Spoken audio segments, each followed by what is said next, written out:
Edition.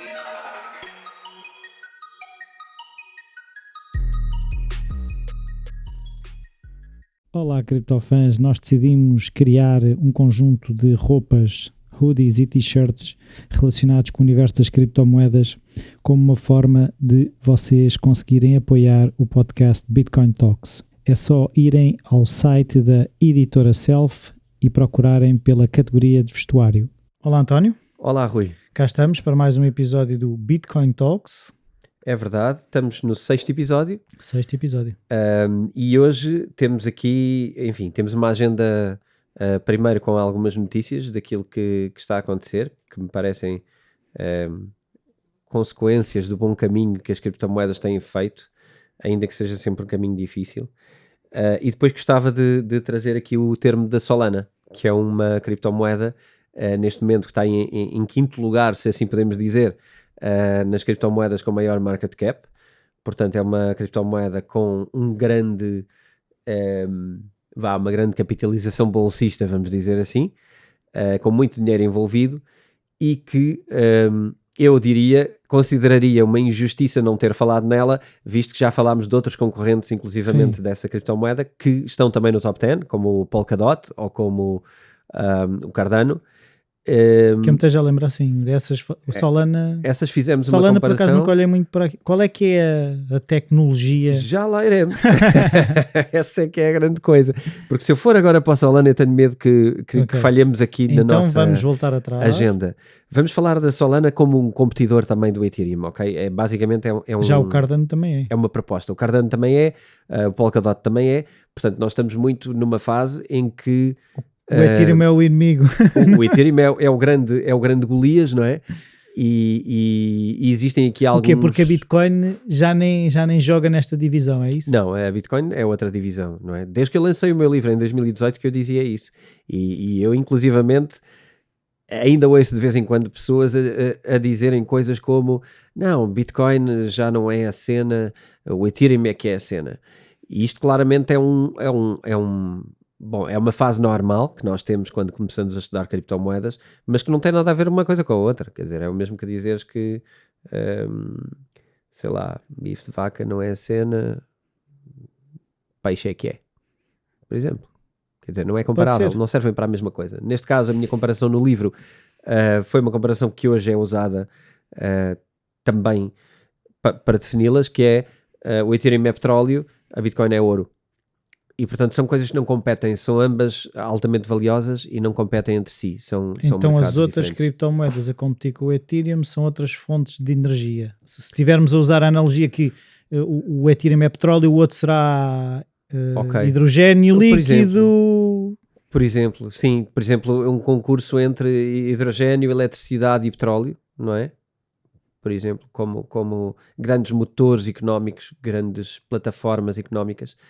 E Bitcoin é mais uma questão monetária, é mais uma moeda, uma reserva de valor, uma moeda associada a poupar e a proteger-nos de eventos económicos e governamentais. É um bocado esta a lição base. É um seguro. Pois, é um seguro. Quer dizer, é um seguro quando é, não é? Isto é... Tudo, acho que o difícil é que nós gostamos muito de generalizar as coisas. Pôr em caixas. E pôr tudo com certezas e etiquetas em tudo e agora aquilo é garantido. Isto só vem da nossa insegurança, não é? Sem dúvida. Como somos inseguros, precisamos de coisinhas que são aquilo e não mudam. Não é verdade, as coisas mudam, nada é permanente. Se há coisa na história que é uma verdade, é que nada é permanente. Pois. E se há coisa que na natureza também é uma verdade, é que nada é permanente. E isto é o melhor conselho de investimento que se pode dar. Eu sei que é vago. Sim, mas eu estava a pensar, mas então as pessoas que agora se tentam agarrar a isto, já se tentaram agarrar ou já se agarraram a outras coisas e conseguiram, ou não? A própria ideia de agarrar assusta-me. Eu percebo, mas é assim, se o ouro é uma referência para a Bitcoin, é porque durante muito tempo as pessoas viram um valor seguro e que se agarraram ao ouro. Certo. Eu gostava... Eu sou às vezes se calhar um bocado chato com as palavras ou com as frases que construímos. a Bitcoin não se agarra ao ouro. O que acontece é que o ouro é a melhor forma de podermos explicar Agarra, a Bitcoin. é isso, é comparada ao ouro. É comparada no sentido de tentar usar uma coisa que nós já conhecemos para explicar uma coisa que nós não conhecemos. Exato. Mas Bitcoin não é ouro, Sim. não tem nada a ver, não existe nenhuma ligação entre os dois, nenhuma, a não ser a possibilidade de vermos numa ou noutra formas de nos protegermos dos acontecimentos económicos. E que tudo indica que é verdade e tudo indica que é assim que funciona. A história da Bitcoin é curta, são 11 anos, 12 anos. É uma história curta para poder dizer que é igual ao ouro. Seria um bocado arrogante. Mas a verdade também é que a nossa história evolui cada vez mais rápido e cada vez mais rapidamente também temos acontecimentos e coisas novas a surgir.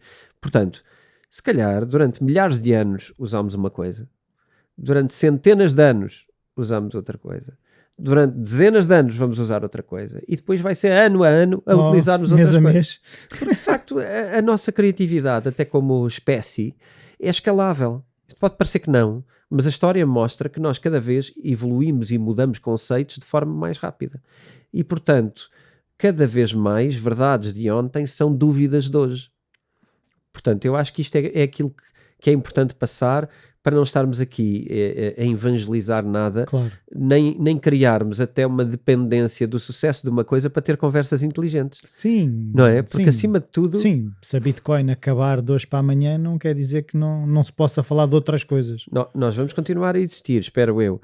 E não me parece que é por isso que a nossa conversa deixa de ter valor e não é por isso que deixamos de falar de dinheiro de uma maneira inteligente ou consequente ou pelo menos refletida. Valha isso o que valer para cada um, não é? E aquilo que eu vejo a questão é estar adaptada, porque nós aqui não deitamos fora o que está para trás e analisamos o que está e o que pode vir a ser. É um bocadinho isto que é a conversa financeira que eu às vezes sinto que exclui determinadas partes, por exemplo, do universo de criptomoedas. Já é mais difícil encontrar sítios onde ela é excluída da conversa financeira. É quase uma ideia de que isto é o que sempre funcionou, isto é que é verdade, eu não quero muito olhar para isto porque eu não conheço bem e não vou falar sequer no assunto. Sim, mas claramente, se estivermos a falar disso, estamos a falar de pessoas que não percebem dinheiro. Porque e isso não tem mal nenhum, não é? É o que não nos ensinaram na escola, é natural não sabermos, não tem mal nenhum. Mas essa arrogância de só olhar para A e não olhar para B é não perceber de dinheiro. Porque o dinheiro não foi sempre a mesma coisa. E só quem não percebe de dinheiro é que acha que o dinheiro foi sempre a mesma coisa. O dinheiro vem de um sítio e vai para um sítio. Claro, repara, se nós estamos a dizer que não, isto é que é o dinheiro, isto vai ser naturalmente alguma coisa que tem a ver com a nossa experiência de vida. E, portanto, isto significa que não andamos a estudar o que é que havia antes. E o que é que pode vir? Para perceber que depois vem outra coisa, porque nada é estático, nada é permanente. E o dinheiro é a última das coisas que é estática e permanente. Portanto, não tem mal nenhum não percebermos nada de dinheiro, mas eu acho que quem não considera novos ativos não percebe nada de dinheiro. E pronto, e é por isso que estamos aqui. Mas eu estava a pensar que não quer dizer que não seja possível pessoas que não olham para estas coisas que não consigam ter uma boa relação com o dinheiro. Claro, podemos ter uma ótima relação com o dinheiro e continuar a não trabalhar com criptomoedas. Não tem mal nenhum. Ou seja, aquilo que investiram até agora, o que se calhar estão é perder algumas coisas por não olhar para ali, não é? É isso? Sim, é isso que eu estou a entender. Quando eu digo não percebe nada de dinheiro, eu quero dizer, porque há aqui duas coisas. Vamos então distinguir aqui para não parecer mal, para as pessoas que entendem as coisas só como são e não pensarem mais. Quando eu digo não percebe nada de dinheiro, estou a falar de uma pessoa que diz que isto não faz sentido. Ok. E que renega isto sem sequer investigar, sem sequer perceber. Porque depois há todos os outros que percebem que existe, vão olhando para isto, vão tentando perceber o que é que isto é exatamente, vão comparando e nesse caminho vão dizendo, tudo bem, isso pode ser uma coisa, mas eu estou nessa coisa. Ok, é isso, ok. Isto é diferente. Isso é uma escolha, não é um não querer ver. Sim, é diferente, não é? O dizeres, isso existe, mas eu não quero trabalhar com isso. Okay. Até porque isso pode não ser interessante para o meu portfólio, certo? Ou para a minha maneira de investir, ou para o meu perfil como investidor, portanto, que aqui há coisas que se tocam, mas é um bocadinho isto. Muitas vezes nós não queremos tocar num tipo de ativo porque ele não faz sentido para a nossa forma de investir. E isso é diferente de renegar a existência de um ativo que está mais que provado que existe, não é? E que funciona, e que hoje, quanto mais não fosse, nem que fosse mediaticamente, passou a funcionar. Certo, isso é verdade. Sim. Portanto, mesmo que quisessem dizer que era moeda de geeks, já não é. Não é? Isso é para o pessoal do gaming, já não é. Isso é para geeks, já não é. Tu tens as maiores empresas financeiras americanas mortinhas por poder tocar na xixa. Porque é isto mesmo. E os bancos mortinhos por poder tocar na xixa. Porquê? Porque nem que seja porque esta xixa tornou-se popular. Ok? Sim. E quando os criptoativos se tornam populares e todo o mercado financeiro vai atrás dos ativos, tu teres uma pessoa iluminada a dizer que renega isto e que isto não existe, sim, quer dizer, se calhar não está, se calhar precisa de acender a luz e não está assim tão iluminado. Portanto, ainda que saibamos sempre que isto pode, de um momento para o outro, como qualquer outro ativo, sim. Pode baixar. Quem não souber ou não perceber do que é que eu estou a falar, é só ver o que é que está a acontecer, por exemplo, à maior empresa no ramo imobiliário na China, e perceber que uma coisa que é gigante cai de um dia para o outro, que estou a falar da Evergrande, a empresa que basicamente dominava o mercado imobiliário na China e que de um momento para o outro está a gerar uma crise governamental. Porque caiu. Porque entrou em default, e quando uma coisa dessas entra em default, nós sabemos o que é que acontece no mercado. Foi o que aconteceu em 2008, 2009 a outra escala, não é? Sim, e com outro tipo de ativos, não é? Que mexiam com sim, mas créditos. Foram coisas. A questão foi algo grande. Algo muito grande que quando cai mexe mesmo com governos e com tudo. E portanto o mesmo acontece nas bolsas de valores e o mesmo acontece no Nasdaq e nas bolsas americanas, nas restantes bolsas. Quando as coisas correm mal, afetam tudo. Agora, ninguém diz que as criptomoedas não podem correr mal, claro que podem. Mas também toda a gente consegue hoje perceber que as maiores cabeças do mundo relacionadas com as coisas mais modernas, mais financeiras, mais tecnológicas, todas estão com uma grande atenção e uma grande expectativa e a querer muito trabalhar no mercado das criptomoedas. Portanto, aliás, esta semana também tivemos um acontecimento, já até entrando aqui se calhar um bocadinho na dinâmica das notícias. Nos últimos dias tivemos uma entrevista que revelou que o Tim Cook, portanto o líder da Apple neste momento, não planeava nesta altura que a Apple comprasse criptomoedas como fez a Tesla, por exemplo. A Tesla converteu uma parte dos seus ativos em criptomoedas, já falámos disso noutros episódios.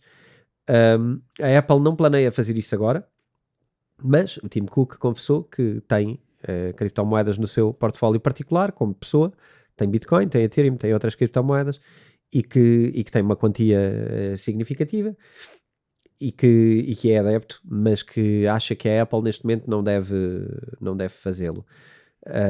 Mas teres estas pessoas, tudo bem que não te digam a minha empresa tem, mas dizerem-te eu tenho, acho que isto, naquele caso isto é acho que é mais um é mais uma...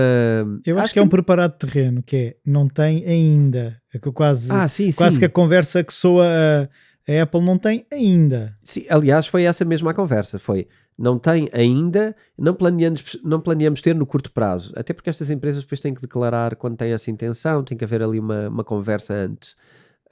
Mas pode não ser também um bocadinho uma mensagem para os stakeholders e as pessoas que estão envolvidas? Ok, nós estamos a apontar para aqui e começar já, ou seja, trazer o assunto já para a conversa, não ser do nada, olha, vamos comprar. Sim, eu acho que há pessoas mais assim, e com perfil mais assim, e diria, por exemplo, o Elon Musk é essa pessoa, ou seja, ele quando quer fazer uma coisa faz, não pede licença, faz, e depois logo se vê. O que é, de algum modo eu gosto, ok? Eu partilho dessa energia, eu gosto disso, porque acho que ficar à espera que alguém que não compreenda autorize e nos dê licença não vale a pena. Acho que é estar a viver da maneira errada. Ele acredita, ele faz. Mas também, se correr mal, ele responsabiliza-se. Portanto, eu gosto dessa atitude e acho isto interessante. Na Apple, eu diria até, pela responsabilidade da empresa, que tem outro tipo de responsabilidades e outro tipo de dimensão também, pode ser, não sei, estou a ir um bocadinho atrás daquilo que tu me provocaste em esse sentimento. Pode ser um preparar, ou seja, pode ser eu estou ok já para abordar esta conversa e dizer que pessoalmente eu tenho, se calhar eu achava que a Apple é interessante ter, mas a Apple tem pessoas conservadoras como acionistas e se calhar não queremos passar a perna aos acionistas e queremos ter aqui alguma, vamos dizer, algum percurso, não é? Até ter. E se calhar, em termos de conservadores, é importante fazer este percurso. Mas, e por outro lado, para os vanguardistas, é dizer, nós não estamos a dormir. Exatamente, não se vão embora, porque nós também não estamos a dormir, estamos a ver isto a acontecer. O nosso líder, o nosso CEO já tem, portanto, as pessoas aqui estão atentas. Aliás, eles também terão equipas, obviamente, a ver isso, até porque terão, mais do que terem no seu portfólio, como reserva de valor, há outra parte importante, que é trabalharem com elas. E a Apple... Trabalhar é Apple, por exemplo, ser possível comprar produtos vender, Apple... existe uma Apple Wallet, não é? Ou seja, assim como existe em Portugal MBWay e outras coisas do género, também existe a Apple Wallet, que é uma carteira que tu pagas de igual forma em todo lado com essa carteira. Não transacionar criptomoedas no médio prazo vai ser uma desvantagem. E, portanto, eu não acho que vai ficar muito tempo... Sim, vai estar em desvantagem relativamente aos Revoluts e coisas desse género, não é? Sim, mesmo o PayPal já tem isso, e tens a Square, e tens o Stripe, e outras aplicações que todas estão a começar a trabalhar com criptomoedas. Não trabalhar será um atraso, e, portanto, não acredito que dure muito tempo esse atraso. Mas, mais giro, vamos fazer aqui uma ponte com outras coisas. Eu gosto muito disto, porque eu acho que isto, para quem nos segue, faz muito sentido. E para quem não nos segue, provavelmente devia seguir. Devia seguir, olha, se calhar é isso. Então, o novo mayor de Nova York, que é o Eric Adams, não só ele é recém-eleito, não só disse que queria receber os seus 3 primeiros salários em Bitcoin, como disse que queria tornar Nova York um polo de intelectualidade relacionada com criptomoedas, portanto um polo de investimento, um lugar pioneiro na motivação de criar valor no que diz respeito a esta indústria da blockchain. Já existe a Bolsa de Nova Iorque, que tem a importância que tem, ele quer quase fazer as pazes entre tudo, não é? Sim, e acima de tudo ele está a mostrar duas coisas que me parecem altamente estratégicas para sermos um Estado, ou sermos um lugar, ou uma cidade, ou uma nação, o que for, com este ar moderno e com futuro, basicamente. Tu estiveste em Miami a fazer isto há mais de um ano atrás, pelo Soares, que aliás também já disse, antes deste Eric Adams dizer, já disse que o seu primeiro salário, quando reeleito, vai ser em Bitcoin. E portanto isto está a começar a tornar-se uma moda de políticos que querem mostrar nova geração, modernidade e etc. Mas Miami não é Nova York, é preciso perceber isto. E se calhar, sim, enquanto Miami estamos num lado mais facilmente desligado do legacy, facilmente desligado das tradições em Miami, até pela quantidade de imigrantes e a própria... É mais fluida. É uma cultura diferente, não é? Nova Iorque é o oposto. Nova Iorque é o mais... O establishment, não é? Eu acho que é o mais cinzento que pode haver numa cidade conservadora e ainda por cima ligada à bolsa e ao grande capital. Pois é isso, a questão da bolsa é muito presente em Nova Iorque, não é? Sim, e então tu teres um novo mayor que diz que os 3 primeiros salários quer que sejam em Bitcoin e que diz que quer criar isto, é muito giro. E eu fico ainda mais feliz quando há cerca de um ano e tal eu também propus a Lisboa que conversássemos sobre isso. Porque é que não estamos a trabalhar nisto, ou que transformar Lisboa numa crypto city. Lisboa, Portugal, etc. A minha proposta foi essa, não é? Falar de olhar para casos como Zug, por exemplo, na Suíça, que foi um caso de sucesso no passado, e nós não precisávamos de ficar à espera destas cidades todas para tomar uma decisão que desse um verdadeiro rumo a alguma coisa, porque a verdade é, eu não vejo identidade em nada do que estamos aqui a fazer. Não vejo identidade em nada do que Portugal está a fazer.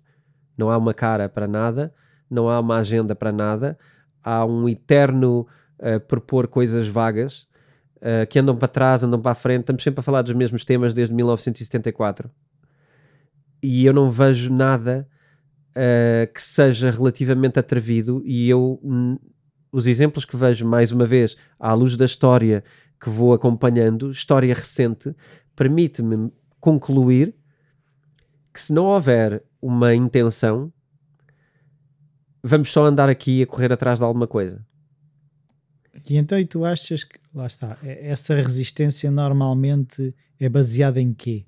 Porque está-se a tornar cada vez mais óbvio que as vantagens ou esse abrir às criptomoedas, a um futuro diferente em termos do que é que das tecnologias podem trazer em termos de desenvolvimento até empresarial e todas essas coisas. Eu acho que isto é baixa autoestima de quem tem responsabilidade de tomar decisões. Porque, repara, ainda há pouco falámos disso.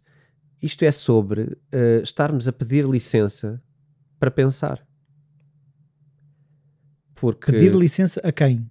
Pois, pedir licença a quem? Agora, repara, eu não quero aqui, em primeiro lugar, há uma coisa que eu não quero de todo, que é tomar posições políticas sobre o que quer que seja, ou partidárias muito menos.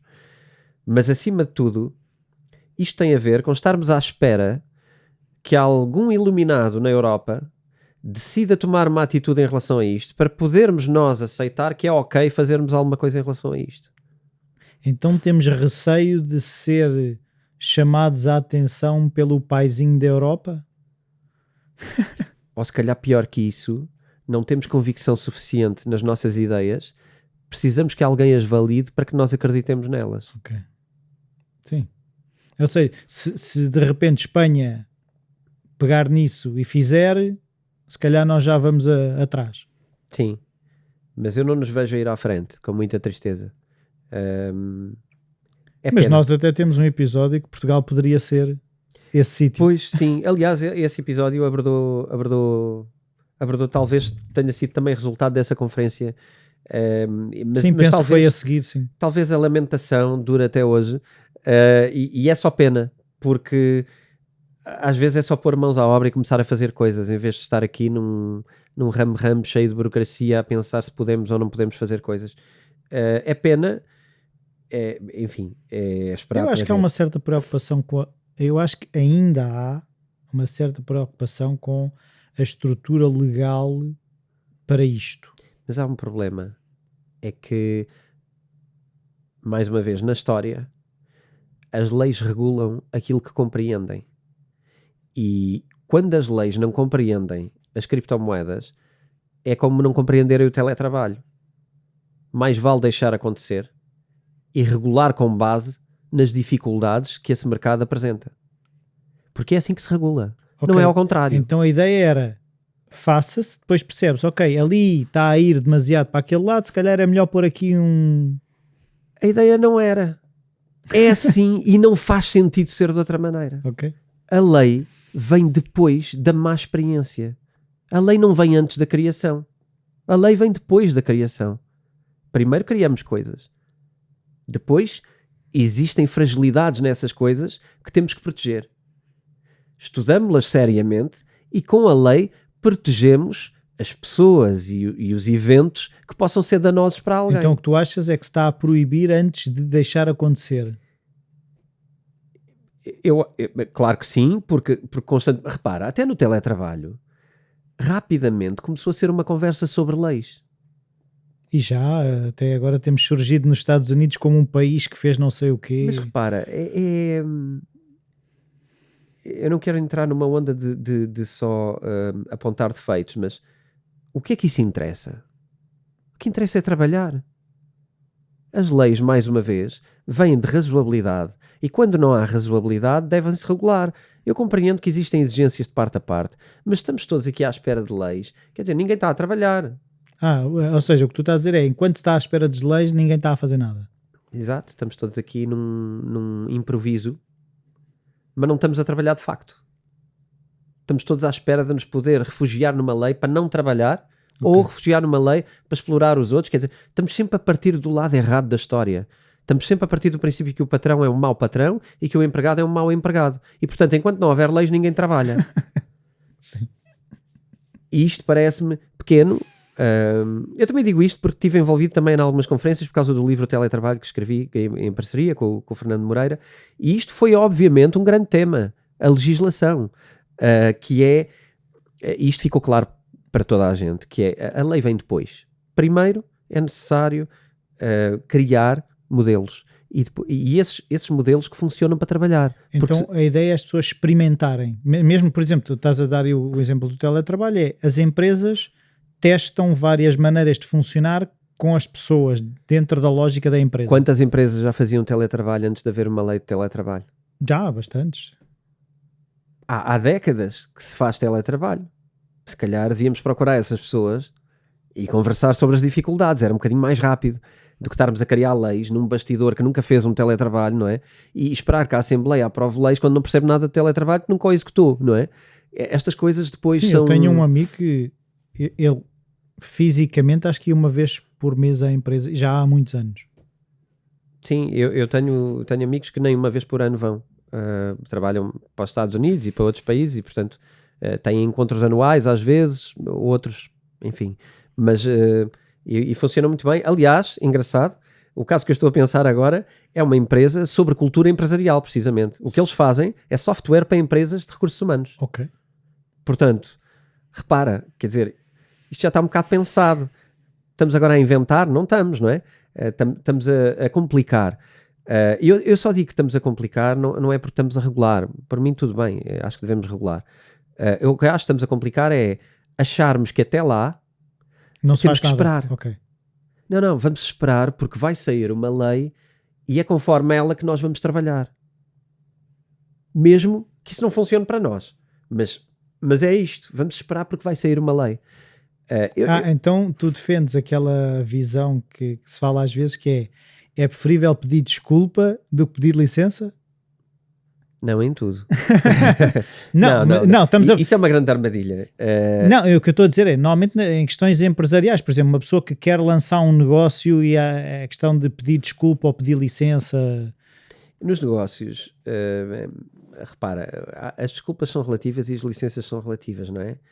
Pisar os outros e pedir desculpa não é a mesma coisa. Não, mas o que eu estou a dizer, imagina que de repente pões uma banca na rua onde não há, imagina que não há licença para ver, okay. que não há... Mas foi assim que foi feito. Ok, pois é isso. Olha, mas pegaste num belo exemplo. As licenças para vender na rua foram emitidas muito depois de se vender na rua, certo? Exato. Pronto. As licenças para fazer um banco foram emitidas muito depois de alguém fazer bancos, certo? Não há nada no mundo que seja relativamente inovador que tenha regras antes. Não há nada. Portanto, achar que as criptomoedas não estão reguladas é muito perigoso. Não, os bancos também não estavam. Atenção. Até estarem. As banquinhas para vender street food também não estavam reguladas e a regulamentação mudou. E, aliás, as licenças são muito complicadas de obter. Portanto, tudo o que é relativamente inovador vem antes da regulação, da regulamentação.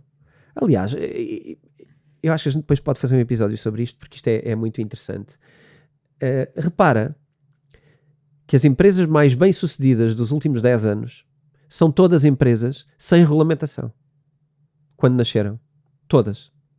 Que é SpaceX e coisas desse género. Todas. Starlink, Airbnb, Uber. Todas. Vamos guardar isto para um episódio sobre chegarmos antes ou depois da legislação. E então? Vamos a mais uma ou duas coisas que têm a ver com notícias da semana que me parecem relevantes. Pronto, vamos passar esta amargura de estar triste porque Portugal tem muitas condições interessantes para ir longe, mas estamos à espera e eu acho que vamos continuar à espera. Estamos entretidos com outras coisas também, não é? Agora temos 6 meses de entretenimento noutra matéria.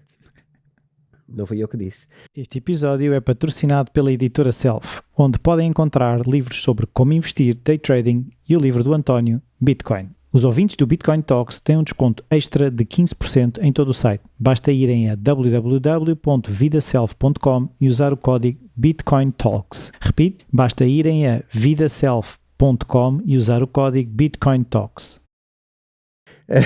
Então, vamos aqui falar sobre coisas concretas que têm acontecido. Coinbase é o exchange, digamos, mais mainstream, cotado na bolsa do Nasdaq, nos Estados Unidos, o único cotado nessa bolsa, e que, portanto, é o mais mainstream de todos. Apesar dos resultados da Coinbase não terem sido maravilhosos, em termos relativamente ao que esperavam. ao que se esperava, sim. Ou melhor, mas foram negativos, hein? ou melhor, não. Deixa-me pôr isto de outra maneira. Na verdade, eles até foram bons. Os resultados foram bons. Eu já te vou dizer o número. O número, obviamente, é muito bom, mas o número também foi um bom número esperado. Eu aqui estou-me a enrolar um pouco no meu próprio discurso. Não é os resultados não foram bons, é a consequência do valor em bolsa não foi o esperado face aos resultados. Portanto, os resultados foram interessantes, esperava-se provavelmente uma valorização interessante da ação e isso não aconteceu. Okay. Esperava-se uma valorização maior se eles atingissem determinado resultado, era expectável que as ações subissem bastante e subiram se calhar um bocadinho. Certo. A revenue no terceiro quarter do mês, lá analisa-se em trimestres, ok? A rentabilidade foi de 1.3 mil milhões. Portanto, é um número interessante. Não é mau. 1,3 mil milhões é um número interessante para uma empresa que há 7 anos não existia, provavelmente. Portanto, isto é giro. Mais um sinal dos tempos, não é? Então, o que é que eu achei muito interessante e porque é que eu trouxe para aqui o Brian Armstrong? Porque ele disse, e eu... Brian Armstrong é da Coinbase. O founder do Coinbase, o fundador do Coinbase. E eu concordo bastante com esta ideia. Ele anunciou, agora em conferências recentemente, que eles estão a construir uma plataforma de NFT para negociação de NFT. E aquilo que ele anunciou agora, não foi isso, porque isso já era sabido, mas o que ele anunciou agora foi a ideia dele, o sentimento dele de que este mercado vai ser superior ao mercado, vai ser provavelmente superior ao mercado de troca de criptomoedas. O dos NFTs. A rentabilidade dentro da Coinbase. Portanto, para eles, aquele branch que eles estão a criar provavelmente vai ser mais lucrativo do que o branch que eles têm de negociação de criptomoedas. E eu achei esta ideia muito interessante. Mas é um bocadinho far-fetched, ou não? Bocadinho, acho que está a esticar um bocadinho, ou não? Eu acho que não, porque, e é aqui que eu vou fazer um gancho com aquilo que falámos também no último episódio. Os NFTs não dizem só respeito a comprarmos arte ou a colecionarmos coisas. Se nós relacionarmos os NFTs com o metaverso que falámos, os NFTs vão ser itens virtuais com uma utilidade, uma raridade extrema. Portanto, os NFTs são, na verdade, a personificação dos objetos do mundo real. Objetos ou pessoas, inclusivamente. Nós já falámos aqui personificação. Sim. Vão ser a representação virtual em termos unitários. Vão determinar unicidade, não é? Raridade nas coisas. E não só isso, como uma ideia muito interessante, que eu ainda não sei como é que eles vão desenvolver, porque isso está no segredo dos deuses, é que esta plataforma planeia ter, de alguma maneira, uma rede social envolvida. Nova ou já existe? Uma nova rede social, criada. Ou seja, a Coinbase provavelmente vai criar não só um mercado de NFTs, como uma rede social. E isto, para mim... Uma rede... Como é que é? Uma rede social de pessoas que não existem? Não, uma rede social de pessoas que existem, mas que agem num mercado virtual, não é? Num mundo virtual. O mesmo que o Facebook está a tentar fazer. Portanto, na verdade, vai replicar o Facebook. E também é azul, se calhar. O símbolo também é azul, é verdade. É verdade. Não te sei dizer até onde é que isto vai, mas aqui eu vejo 2 ou 3 coisas. Primeiro vejo o Mayor de Nova Iorque a perceber o valor das criptomoedas e quer criar um polo por uma quantidade de coisas que estão relacionadas, que é a nova economia global. E ele quer estar na linha da frente. Depois vejo algumas empresas cotadas em bolsa a colocarem centenas de milhões de euros em investimentos nestas áreas. Porque repara, estes números já são todos muito grandes. A maior plataforma de negociação de NFTs chama-se OpenSea. ela tem 240 mil utilizadores ativos. Isto é um número. Agora deixa-me dizer-te, a Coinbase falou disto ainda, pronto, agora mais oficialmente, mas tem vindo a falar disto lentamente. Mas sabes quantas pessoas já estão inscritas para esta plataforma de NFT que nem sequer existe? Não. São 2 milhões nesta altura. De pré-inscritos. Pré-inscritos. Caramba. Para uma coisa que nem foi ainda criada e que nem foi anunciada quando é que vai sair, nem quando é que vai acontecer, mas está constantemente a receber pedidos de inscritos para essa plataforma que nem sequer existe. Portanto, repara... Mas aí isso também tem tudo de estratégia de lançamento. Isto faz Já parte... estamos a receber pedidos e tal e coisa. Sim, mas quer dizer, estas coisas são quantificáveis, não é? Eu não acredito que uma empresa coloque isto e não seja um dado aproximado dos dados reais, quer dizer, não faria muito sentido. A verdade é que estamos a falar de dimensão. Não, mas o que eu estou a dizer é, em termos de estratégia, isso funciona melhor do que abrir antes de haver o interesse das pessoas. O que eles estão a fazer ok, nós vamos criar isto, e, pá, ainda é tudo muito verde, e as pessoas, mas aquela coisa, eu quero ser dos primeiros a entrar. Sim, mas isso já é, a nossa sociedade já vive assim. Sim, não é isso que eu estou a dizer. Ou seja, o hack aqui, eu acho que aqui a grande surpresa não é isso. Isso já é o marketing que nós usamos para as estreias no cinema, para até as publicações de livros, não é? Há uma pré-publicação. Tudo, os álbuns, eu acho que o outro dia ri-me porque numa série alguém disse, ainda se chamam álbuns? E eu pensei o mesmo, será? Já nem sei, mas quando um artista lança um conjunto de novas músicas, também tem os pré-lançamentos e estas coisas todas. Vão saindo os singles. O que eu acho é que aqui as coisas são muito maiores do que nós imaginamos e andamos aqui ainda com algum desconhecimento. Também o Twitter já disse que vai permitir que os utilizadores personifiquem e autentiquem NFTs nos seus perfis. Okay? Isto é muito interessante, porque repara, tu agora podes ir ao Twitter e eventualmente não só dizer que tu és tu, que até agora ainda é semi-verdade, não é? Vai ser validado em blockchain e portanto vai ser uma verdade absoluta. Então isso é uma maneira de combater os perfis falsos? Também, claro. Também, validação em blockchain, que tu és tu. E isto é importante. Como também tu és detentor das coisas que estás a mostrar. Alguém pode fazer um repost. Repara, isto é muito interessante. Eu faço não há perda da autoria, não é? Sim, eu faço um post, não é? A autoria é minha. Tu fazes, de alguma maneira, copias, fazes o post da mesma coisa, ou fazes um retweet e já ninguém sabe quem foi o original. Aqui sabe, não é? Isso fala-se muito, por exemplo, nas questões do humor. É que às vezes há uma pessoa que lança uma piada sobre um determinado tema. E depois, imagina que é um comediante que tem 100 seguidores. Por acaso, há um comediante que tem milhões de seguidores e pega naquilo, de repente ninguém se apercebe. É muito mais difícil de acreditar no que tem 100 porque ninguém viu aquilo. De repente há o que tem milhões, toda a gente viu e assume que aquilo é dele. Sim.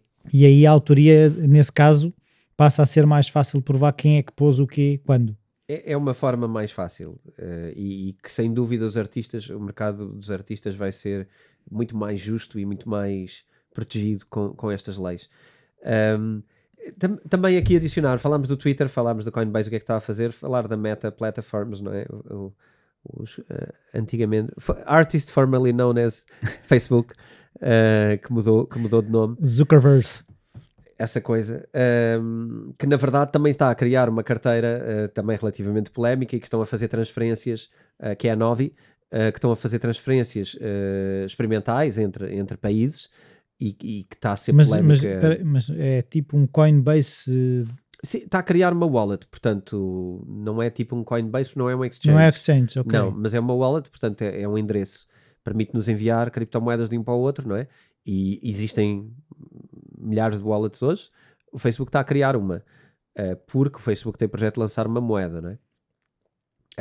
Meta não sei o quê, não é? Como é que tu chamas de Meta Plans? Não, na verdade a moeda era a Libra, passou a ser a Diem. Hoje houve tanta gente que fez o bailout, portanto, que desistiu do projeto, que não sabemos exatamente como é que esse projeto vem para a rua, mas o projeto Diem é totalmente diferente do projeto Libra. Diem. Direct Message, é isso? Não. Diem de latim. Dia. De Carpe Diem, sim, é isso? Por exemplo. Ok. Exatamente. Eu por acaso tenho um longo artigo escrito, quase livro, acerca dessa criptomoeda, porque é interessante. Mas está publicado ou está no teu está, computador? Não, está por aí na cloud, não é? O que acontece é, o projeto está a ser tão alterado que eu não encontro o momento certo para o publicar, porque ainda não existe a moeda e tudo aquilo que está a acontecer está sempre a mudar, então é difícil. Eu vou acompanhando e vou materializando isso, mas eventualmente é algo que eu vou pôr cá fora, aconteça o que acontecer. Vai haver o dia em que vou publicar isso. No entanto, não era sobre isso que eu queria falar. Queria falar sobre o tamanho do OpenSea que falámos há pouco. Para dar uma noção que, ok, temos 240 mil users, mas vamos perceber qual é a dimensão de mercado disto. Então, podemos dizer que tivemos quase 2 mil milhões de volume de transações nos últimos 30 dias. Dentro desse OpenSea que é NFTs. Exatamente. 2 mil milhões de transações. Isso é o número de transações ou o valor em transações? Não. De volume de transações. O número de transações. É isso? Sim, o que é interessante. É interessante perceber o tamanho destes mercados. Então, isto faz-nos pensar se ainda estamos na altura de questionar ou não criptomoedas. Isto acho que é interessante. Podemos falar um bocadinho do Solana? Sim. Eu quero perceber o que é que porque é, porque eu não conheço... Solana está muito ligado a estas coisas. Eu vou fazer ligado agora... ao quê? Ao NFT? Sim, porque uma das grandes dificuldades do Ethereum é os valores das transações. São caros. São caros. E já falámos disso aqui e também da forma como isso dificulta algumas empresas que constroem software ou negócios em cima de Ethereum. O mercado de NFTs é uma delas. Praticamente todo o mercado do mundo em NFTs está dentro de Ethereum. Ok. Isto gera ainda mais transações. Estás a ver estes volumes de transações diárias. Isto é uma validação incrível para o Ethereum. Pois é, isso que eu estava a pensar. Sim. Empurra o Ethereum para cima. Que vai encarecer constantemente. Solana, tal como falámos aqui num episódio atrás, quem puder faça um scroll e quem não tenha ouvido vá ouvir, porque acho que faz sentido, até é giro se ouvirem o outro e agora compararem com este, porque assim têm logo 3 moedas comparadas no mesmo campeonato. Aliás, 4, porque o Ethereum também é uma delas. O Solana promete resolver isto de uma forma um bocadinho diferente e encadeando aqui umas coisinhas um bocadinho diferentes. Então, em primeiro lugar, Solana, criado por Anatoly Yakovenko, é uma empresa que se divide basicamente numa empresa americana e uma fundação com sede na Suíça, em Zug, mais uma vez, portanto, uma das grandes capitais das criptomoedas. E ele escreveu um white paper sobre uma coisa diferente, que é Proof of History. Nós já falámos muitas vezes de Proof of Work, Proof of Stake. Já dissemos e já explicámos que existem outros tipos de consenso. No caso do Proof of History, é engraçado. Eu ainda estou aqui um pouco também às voltas ainda com o conceito, porque o Proof of History não é em si uma forma de consenso. Não é? Não. O Proof of History usa através da criptografia do SHA-256, que é a criptografia da Bitcoin, curiosamente, usa isto como forma de registar o tempo em blocos. E o tempo fica registado dentro da blockchain. O que é que isto permite? O Proof of History não faz o consenso em si, mas tem um papel fundamental no Proof of Stake, que é a base do Solana. Porque permite que com o Proof of History sejam feitas validações em momentos diferentes, ou seja, ganhamos tempo. Tentando resumir assim, ganhamos tempo para poder validar, embora eles sejam escritos na blockchain, porque basicamente temos timestamps, ou seja, aquilo coloca um timestamp e nós temos que validar com o Proof of Stake vamos validar aquelas transferências. Mas eventualmente em momentos posteriores. Ou seja, a transação é aprovada antes de ser verificada? Ela é validada, ela tem um tempo de validação diferente. Por causa dos timestamps. Ok? Mas isso quer dizer que, ou seja, o que eu estou a tentar perceber é se ele valida uma coisa que pode vir a não ser verdade. Isso acontece inclusivamente na Bitcoin.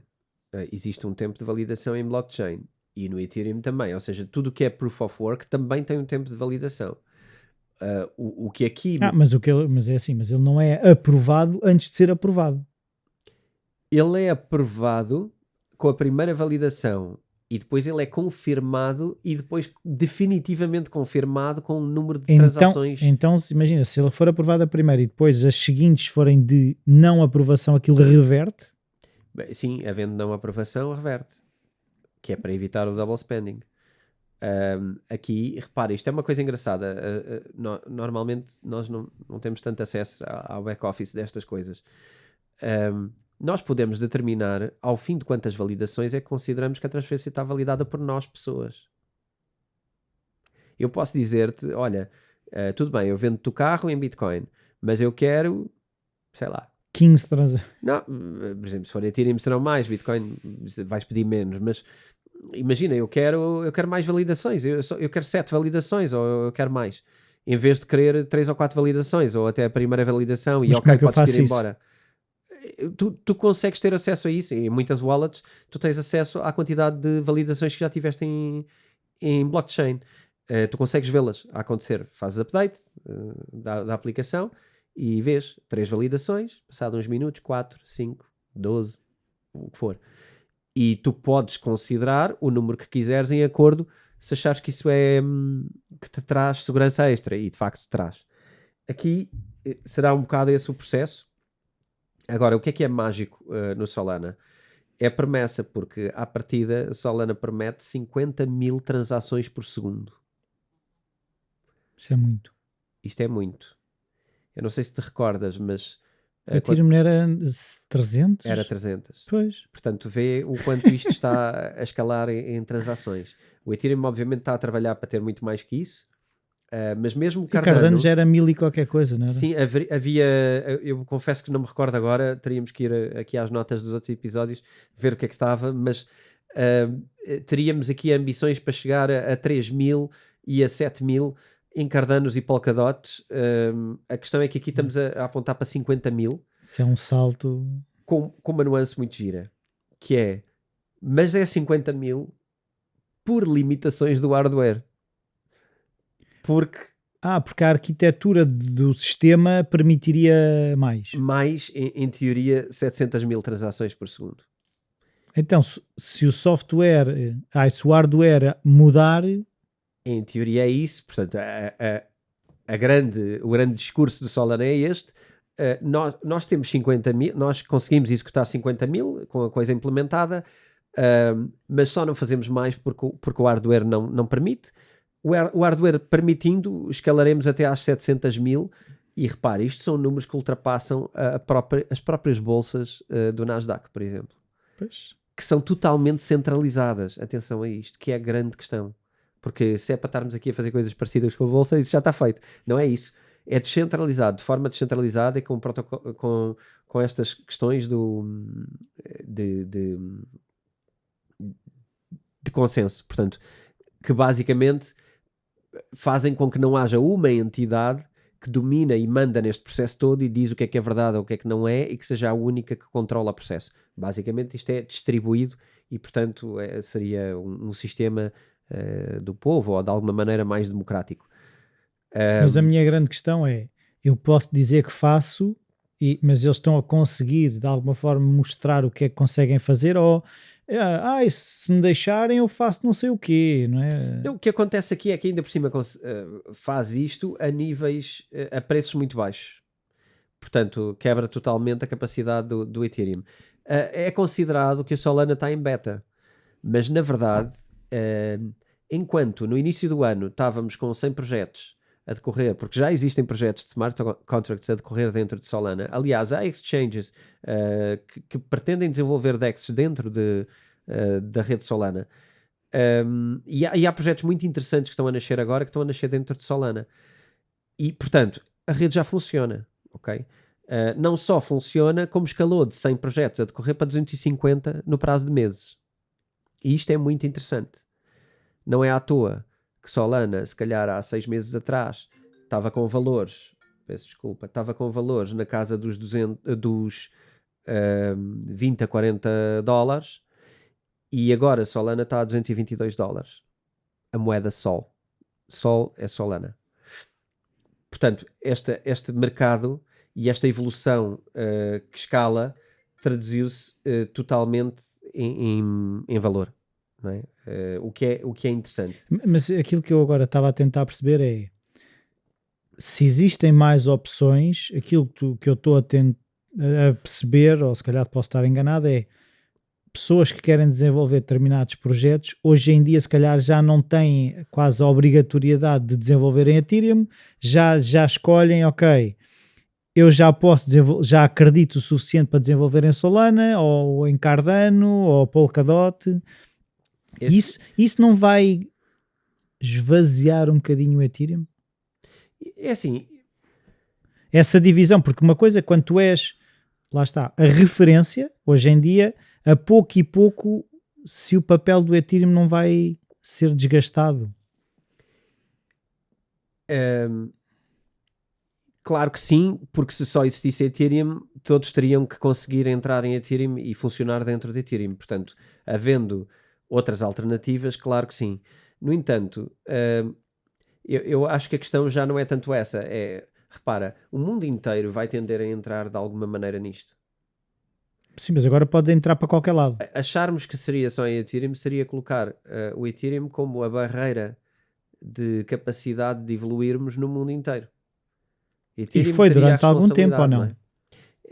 Sim, mas enquanto as pessoas ainda não percebem o que está em causa, também não são tantos a tentar entrar nisto, não é?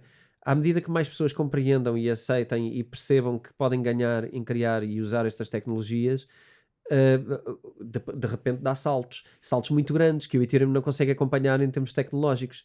E, portanto, o mundo todo a passar por ali é um bottleneck, não é? Mas o Ethereum não terá a capacidade de dar um salto? O Ethereum está a querer dar esse salto, aliás, tem dado pequenas passadas, pequenos pulos mais pequenos, mas os grandes saltos são difíceis quando já és uma coisa muito grande. Já falámos disso quando percebemos a dificuldade do Ethereum em escalar, não é? Mas estão planeados passos muito grandes. Aliás, em março será um dos maiores, aliás, provavelmente o maior passo de sempre do Ethereum, passar para Proof of Stake, e isso vai ser profundamente determinante no sucesso do Ethereum neste campeonato, porque se o Ethereum não evoluir desta maneira e não escalar a esse ponto, quem quiser criar novos projetos dificilmente vai considerar o Ethereum como a plataforma para escalar. E quando estamos a falar de projetos, consegues dar algum exemplo? Porque assim, estão a criar projetos em cima de que é que de que coisas é que nós estamos a falar? Olha, no Solana, por acaso, anotei aqui uma coisa ou outra, um dos maiores exchanges do mundo está a trabalhar com o Solana, que é o FTX. RTX? FTX é um dos maiores exchanges do mundo que está a trabalhar com eles. Há aqui uma aliança muito grande entre o Solana e o FTX. Aliás, difícil de perceber quem é quem. E com algumas suspeitas, inclusivamente, de que... é tudo a mesma coisa. Que não seja a mesma coisa, mas que há uma ligação tão grande que... a própria existência do Solana deriva muito daquilo que o líder da FTX pretende fazer nessa rede que é o Solana. Existem algumas aplicações, uma delas é o Maps.me, Maps.me, que é vamos dizer, um Google Maps sem precisar de ir à internet. Portanto, isto é relativamente offline. Antigamente chamava-se GPS, era isso? GPS, sim, em modo mau, não é? Era aquela coisa mais básica que tínhamos, e agora passar a isto, mas depois com outras coisas a desenvolver em cima, como outra criptomoeda que é a Oxygen, que basicamente vai desenvolver infraestrutura para a Maps.me. Portanto, há aqui um ecossistema de uma quantidade de criptomoedas que basicamente já funcionam umas nas outras, e quando tu trazes uma grande, tu crias um ecossistema, porque as outras que produzem para ela e que produzem coisas para funcionar com ela, faz todo o sentido que usem a mesma blockchain e que usem o mesmo sistema. Então, às vezes só tem a ver com ir buscar um grande player que esteja num jogo mesmo grande e de repente tu trazes uma data de projetos atrás que vão desenvolver infraestrutura e largura para esse grande projeto. Enfim, há alguns boatos sobre a transparência da Solana. Ainda assim, parece-me que mesmo que tenha grandes ligações com o FTX e que basicamente seja um pouco um braço ou uma colaboração tão grande que quase que é a mesma coisa, a verdade é, o dinheiro que está a ser colocado nesta plataforma, ninguém o coloca para perder. E estamos a falar de players muito grandes. A própria Circle, que é uma empresa que tem capital da Goldman Sachs e outros bancos tradicionais e muito conhecida nas criptomoedas, criou também no Solana, aliás, emitiu no Solana o SDC. Portanto, O que é o SDC? são dólares em cripto, basicamente. Mas emitiu 470 milhões. E, portanto... Dentro da rede Solana? Dentro da rede Solana. Emitiu o SDCs dentro da rede Solana. Portanto, basicamente, emitiu esses tokens dentro da rede. Isso agora, mal comparado, faz-me lembrar um bocado daquela mania que havia das aparições das vedetas nas discotecas. Para validar a discoteca, contratava-se umas vedetas. Então, vai-se buscar assim nomes grandes para colocar na rede para atrair os outros. Se o não sei quantos também está na rede, se calhar é uma rede sólida o suficiente para eu também entrar. Estás de alguma maneira a descredibilizar o Solana, não, eu não estou a descredibilizar o Solana, mas... estou a dizer é que a estratégia parece-me ser um bocado de atrair. Claro. Se houver uma validação de um player grande, os pequenos que têm dúvidas... Claro. Rui, há uma coisa que se calhar nunca falámos aqui e podemos até se calhar encerrar a falar disto. O marketing hoje, dentro do mundo das criptomoedas, é o marketing mais, talvez o mais agressivo e o mais evoluído, edge, né? O cutting edge, é o maior edge que tu podes imaginar em social engineering e em marketing de guerrilha quase, que já alguma vez viste em qualquer outro tipo de empresas. É tudo marketizado até ao limite, ok? Porque eu acho engraçado que até que eu acho que as criptomoedas também conseguem ir buscar, se calhar, a sua gênese geek, como nós já falámos, que já não é, mas a gênese é um bocadinho geek, quase a ficção científica, os universos paralelos, sci-fi, essas coisas todas, trazer para este universo de ser diferente, mais avançado, misterioso, ou seja, com o seu quê de misterioso ao mesmo tempo. Em cada bairro tu tens embaixadores das criptomoedas que são contratados pelas criptomoedas para estar constantemente 8 horas por dia a promover e a dizer o melhor possível daquela criptomoeda. Isto acontece em quase todas. Vale o que vale, também tens isto a ser feito com empresas tradicionais, não é? Embaixadores, etc. Quer dizer, as criptomoedas queremos para a cara. Sim, há tanta coisa, não é? Suplementos alimentares. Há tanta coisa, quando se fala até de vendas em pirâmide, não foram as criptomoedas que as inventaram. Não.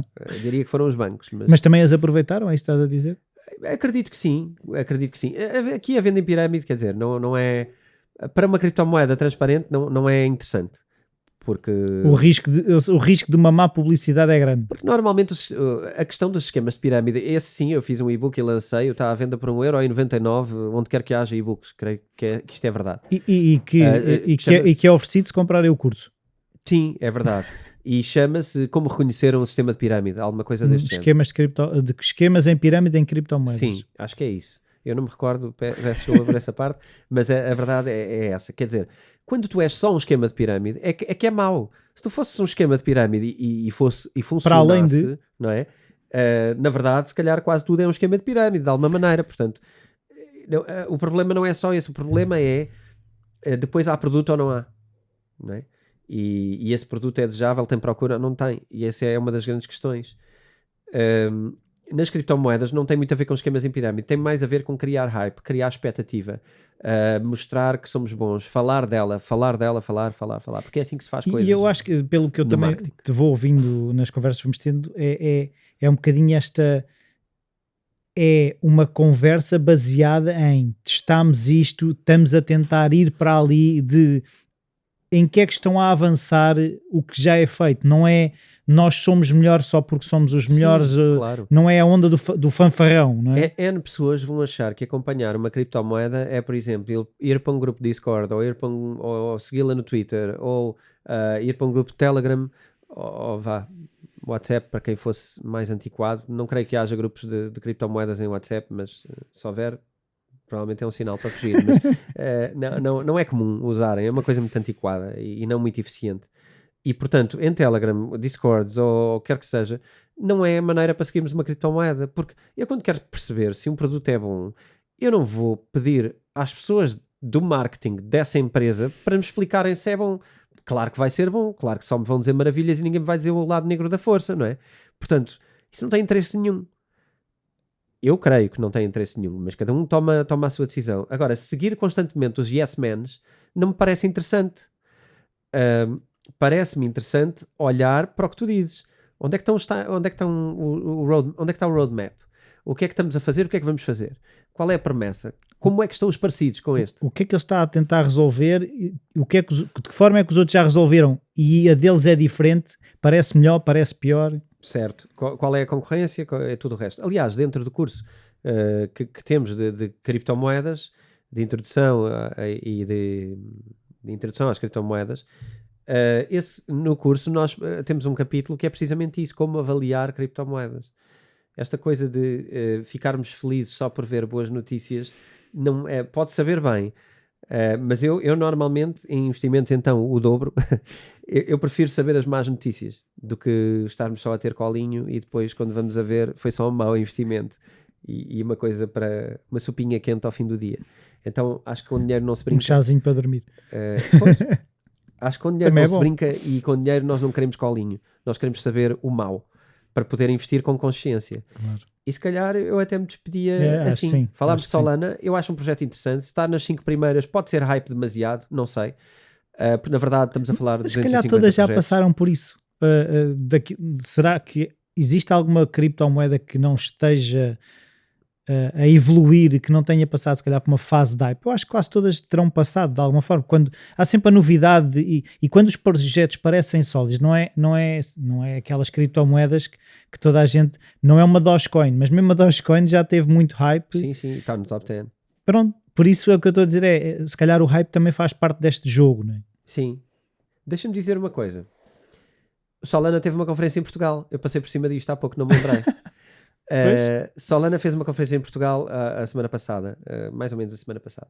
Estas datas de publicação baralham um bocadinho, mas foi mais ou menos a semana passada. E uma das coisas que eu não mencionei aqui, que também me parece, quando tu falaste de projetos, este passou-me na cabeça e depois escapou-me outra vez. Ele anunciou nessa conferência, o fundador do Reddit, anunciou nessa conferência que tinha destinado 100 milhões para construir uma rede descentralizada, uma rede social descentralizada em Solana. Anunciou na conferência em Lisboa há cerca de uma semana. Isto é mais um dado muito interessante. Quando tu tens um dos maiores players do mundo, de provavelmente a maior rede social do mundo, eventualmente, ou uma das maiores, e muito popular e muito específica. Sim. Porque tu descentralizares o Facebook é relativamente interessante. Porque, sim, é um tipo de população diferente. Não é? Exatamente, é isso. O utilizador é outro. Tu descentralizares um Reddit é diferente de descentralizares um Facebook. E isto é muito relevante e pronto, e estamos a falar de mais um grande investimento dentro da rede de Solana. Portanto, hype justificado, talvez. Sim, eu não estou a dizer que eu não estou a dizer que é injustificado, mas fiquei curioso de conhecer melhor Solana. Eu próprio também, e olha, fiquei a conhecer melhor e espero que toda a gente aqui também. Isto não dispensa, obviamente, a pesquisa de cada um e a aprendizagem de cada um. Não significa agora vão gastar todo o ordenado a comprar Solana. Não, e nem, não recomendo especialmente comprar ou não comprar, quer dizer, é uma decisão de cada um. Isto foi só passar como é que funciona e o que é, as bases, para depois agora cada um ficar curioso. E o que é interessante quando nós assim, aquilo que eu agora também estava a pensar é que cada vez que nós falamos numa moeda em particular, aquilo que eu gosto de ver é precisamente o jogo, a dança com as outras que já cá estão. É porque aquilo que eu me apercebo cada vez que trazemos uma moeda é que ela não existe sozinha, e lá está, é interessante perceber de que forma é que as coisas vão jogando umas com as outras. Isso é que eu acho engraçado. Sim, isto é um jogo muito grande, este jogo dos smart contracts, né? E destas redes de suporte à logística mundial digital, e isto é um campeonato infinito, não é? Isto é pensar no mundo todo lá dentro. E portanto há espaço para todos. Claramente que vão existir players aqui que vão dar saltos enormes, só não sabemos quais, nem como, nem quando. Mas é por isso que isto também é tão giro. Mistério. Portanto, vamos para casa, vamos crescer e pensar nisto. Isso. E E até para a semana. É isso. Adeus, até para a semana.